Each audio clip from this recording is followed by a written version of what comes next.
الله الرحمن الرحيم والفجر وليال عشر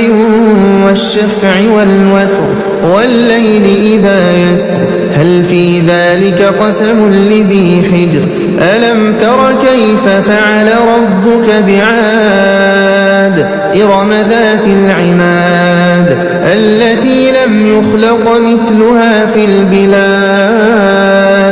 وثمود الذين جابوا الصخر بالواد وفرعون ذي الأوتاد الذين طغوا في البلاد